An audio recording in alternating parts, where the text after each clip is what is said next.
हाँ जी बेटा, good morning. आपका आगे टॉपिक है अडेप्टेशन।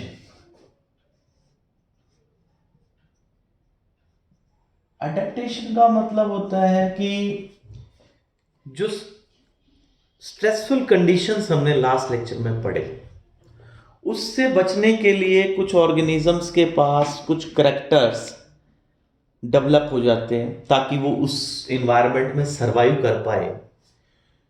तो अडेप्टेशंस जो आती हैं वो बिहेवियरल में आ सकती हैं, वो लॉन्ग टाइम हो तो जीन्स में आ सकती हैं।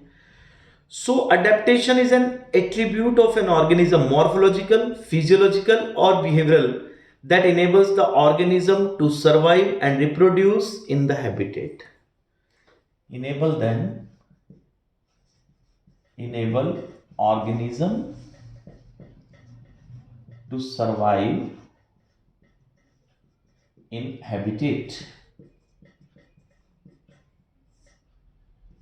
वो चीजें जो किसी ऑर्गेनिज्म को उस हैबिटेट में उन स्ट्रेसफुल कंडीशंस में, स्ट्रेसफुल कंडीशन जैसे टेम्परेचर ज्यादा है, जैसे पानी कम है या पानी ज्यादा है या सॉल्ट कंसंट्रेशन ज्यादा है, वट एवर बी द, या जैसे गर्मी ज्यादा है, पानी कम है, कंजर्व करना है, तो उसके लिए ऑर्गेनिज्म के पास एक यूनिक फीचर आ जाए। वो यूनिक फीचर टाइम के साथ साथ डीएनए में आ जाता है, वेरिएशन से बेटर टू बेटर सेलेक्ट होती जाती है डार्विन के अकॉर्डिंग। जो सिलेबस कट हुआ है बेटा इवोल्यूशन वाला चैप्टर, उसमें एक थ्योरी है कि नेचर बेस्ट को सिलेक्ट करती है, survival of the fittest. So time के साथ साथ बेटर बेटर बेटर सिलेक्ट होते जाते हैं और वो करेक्टर उस स्पीसीज के अंदर एक्यूमुलेट कर जाता है, उसके डीएनए में आता है। जैसे अब हम एक एग्जांपल पढ़ रहे हैं कंगारू रैट का। ये रैट जब पानी की कमी हो, लो वाटर कंटेंट हो, तो सरवाइव कर सकता है। कम पानी में सरवाइव करने वाला है ये कैसे सरवाइव कर पाता है? तो इसके पास अडेप्टेशन है। ये कहां मिलता है? नॉर्थ अमेरिकन डेजर्ट में मिलता है बेटा, नॉर्थ अमेरिकन डेजर्ट में। नॉर्थ अमेरिकन डेजर्ट में ये मिलने वाला कंगारू रैट कैसे सरवाइव करता है? तो इसकी पानी की रिक्वायरमेंट जो पूरी होती है वो होती है इंटरनल फैट ऑक्सीडेशन से, water from internal fat oxidation. तो जो फूड ऑक्सीडाइज हो रहा है उस फूड से इनका वाटर की जो रिक्वायरमेंट है वो पूरी हो जाए। देखो ये भी एक अडेप्टेशन आ गई ना। तो कम पानी में ये सरवाइव कर सकते हैं। जैसे एक एग्जांपल है प्लांट है ओपनशिया, हमने लास्ट ईयर पढ़ा मॉर्फोलॉजी में। इसमें क्या मॉडिफिकेशन होती है?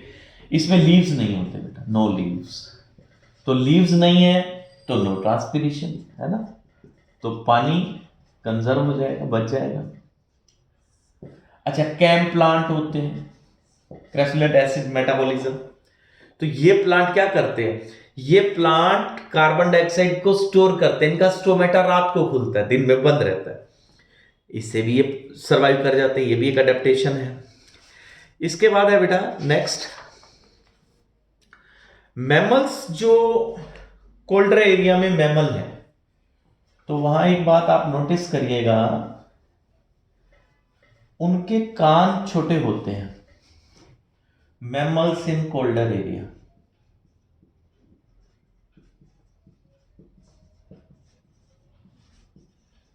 एक एलन रूल है बेटा, स्मॉल एक्स एडीएस। तो उससे क्या होगा? हीट लॉस कम होगी। इसके बाद है, जैसे हमारा एग्जांपल है, जैसे हम लोग हाई एल्टीट्यूड पे जाएं, जैसे हम लोग कहीं पे हाई एल्टीट्यूड प्लेस के ऊपर, जैसे रोहतांग, मनाली, तो यहां जाते हैं तो सिकनेस फील होती है, वीकनेस फील होती है। लेकिन थोड़े टाइम बाद, या वहां के लोगों को अगर आप देखो तो ऐसा नहीं होता, वो तो भाग के चलते हैं वहां पे। तो ऐसा क्यों? ऐसा इसलिए कि उन लोगों का आरबीसी काउंट हमारे से ज्यादा होता है, और जो हमारे अंदर सिकनेस आती है, वीकनेस आती है, ये थोड़ी देर के लिए टेम्परेरी आती है, फिर क्या होता है, फिर हमारी आरबीसी भी इंक्रीज हो जाती है। तो ये भी एक एडेप्टेशन होगी ना, कि जो हाई एल्टीट्यूड पे लोग सरवाइव कर रहे हैं उनके पास ये एक एडेप्टेशन है कि उनके पास आरबीसी काउंट हमारे से ज्यादा है, तो उससे उस स्ट्रेसफुल कंडीशन में भी वो बेटर काम कर पाते हैं। इसके बाद हमारे पास बेटा बॉडी टेम्परेचर 37 डिग्री सेल्सियस रहता है, ये भी एक एडेप्टेशन है। उसके लिए स्वेटिंग होती है, उसके लिए हमारे पास शिवरिंग है ठंड में जैसे, ओके। और डीप ओशियन में जो एनिमल्स सरवाइव करते हैं, जहां टेम्परेचर माइनस में मिलता है, नेगेटिव है, जहां 0 से डाउन है, उनका बॉडी फ्लूइड फ्रीज नहीं करता, बॉडी फ्लूइड फ्रीजिंग नहीं करेगा। ऐसा क्यों? तो उनमें भी एडेप्टेशन है, उनका जो फ्लूइड है, लिक्विड पार्ट है बॉडी का, उसमें सॉल्ट ज्यादा है। और आपने केमिस्ट्री में पढ़ा होगा कोलिगेटिव प्रॉपर्टीज, कि जब सोल्यूट कॉन्सेंट्रेशन बढ़ जाती है तो जो फ्रीजिंग पॉइंट है वो डिप्रेस हो जाता है ना, बॉइलिंग पॉइंट भी बढ़ जाता है और जो फ्रीजिंग पॉइंट है वो डिक्रीज हो जाता है।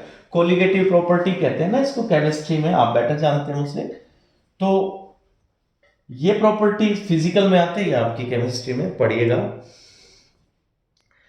इसके बाद है बेटा ये जो जैसे डेजर्ट लिजर्ड है, ये क्या करती है, गर्मी ज्यादा हो तो शेड में चली जाएगी। अच्छा, विंटर सीजन में क्या करते हैं ये रेप्टाइल क्या करते हैं, जब तक इनका ये धूप में बैठ जाएंगे, जैसे ही विंटर में इनका बॉडी टेम्परेचर नॉर्मल होता है तो ये फिर से एक्टिव हो जाते हैं।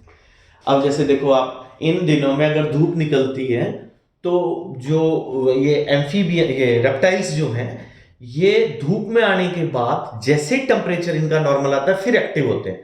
तो ये भी इन्होंने टाइम के साथ साथ एडेप्टेशन ले लिए। तो हमने बेटा आपकी बुक में पेज नंबर 2 to 6 पे पॉपुलेशन तक कर लिया है। तो पॉपुलेशन के बाद अब इजी है, इसके बाद में हमने population expanding, stable, declining population, birth rate, death rate, migration और ये ग्रोथ, इजी है बेटा चैप्टर आगे। तो आपका लगभग हाफ से ज्यादा हो गया है ये। तो नेक्स्ट लेक्चर में फिर हम पॉपुलेशन के बारे में पढ़ेंगे। Thank you, have a nice day.